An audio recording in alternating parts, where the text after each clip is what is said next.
नमस्कार, सारिकाच kitchen and ब्लॉगमध्ये तुम्हा सर्वांचं स्वागत आहे।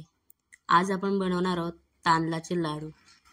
हे लाडू बनवण्यासाठी आपल्याला घरचे तांदूळ लागतील। हे घरचे तांदूळ आपण स्वच्छ 2-3 पाण्याने धुवून एका चाळणीवर निथळत ठेवलेले आहेत। त्याच्यानंतर हे तांदूळ आपण गरम तव्यावर चांगले खरपूस भाजून घेणार आहोत। इथे मी कढई ठेवलेली आहे। कढईमध्ये हे तांदूळ थोडे थोडे करून लालसर होईपर्यंत चांगले भाजून घ्यायचे आहेत। तांदूळ भाजताना नेहमी कमी गॅसवर तांदूळ भाजायचे। जर मोठ्या गॅसवर तुम्ही तांदूळ भाजले तर ते आतून असे कच्चे राहतील आणि बाहेरून करपून जातील।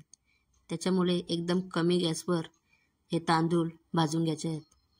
आता तुम्ही बघू शकता एकदम असे लालसर हे तांदूळ भाजून झालेले आहेत। भाजलेले तांदूळ एका परातीमध्ये काढून थंड करून घेतलेले आहेत। याच प्रकारे आपण सर्व तांदूळ हे भाजून घेणार आहोत।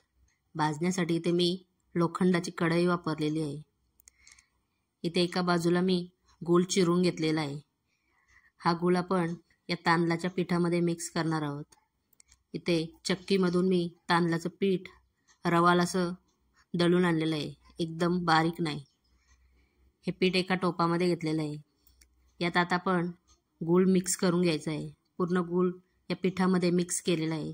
त्याच्यामध्ये ड्रायफ्रूट, सुकं खोबरं भाजून घेतलेलं, त्याच्यामध्ये खसखस घातलेली, बारीक कापलेली खारका, तळलेला डिंक, सर्व ड्रायफ्रूट घालून पीठ पूर्ण असं मिक्स करून घ्यायचं आहे। तुमच्या आवडीनुसार तुम्ही ड्रायफ्रूट घालू शकता।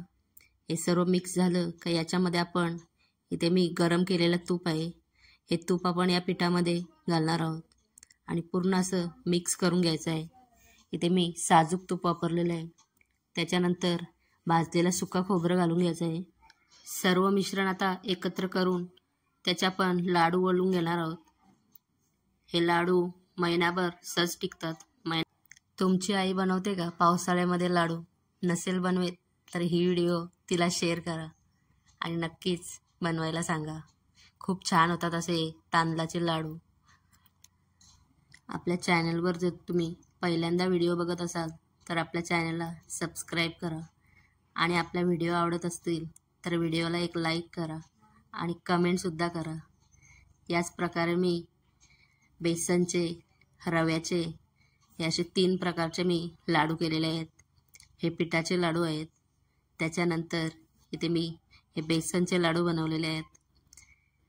त्याच्यानंतर आपण रव्याचे सुद्धा लाडू बनवलेले आहेत। सर्व लाडू छान झालेले आहेत। तर एकदा नक्की ही व्हिडिओ पूर्ण बघा आणि या पद्धतीने लाडू बनवा। लाडू नक्कीच तुमचे चांगले होतील आणि आवडल्यास आपल्या व्हिडिओला एक लाईक करा।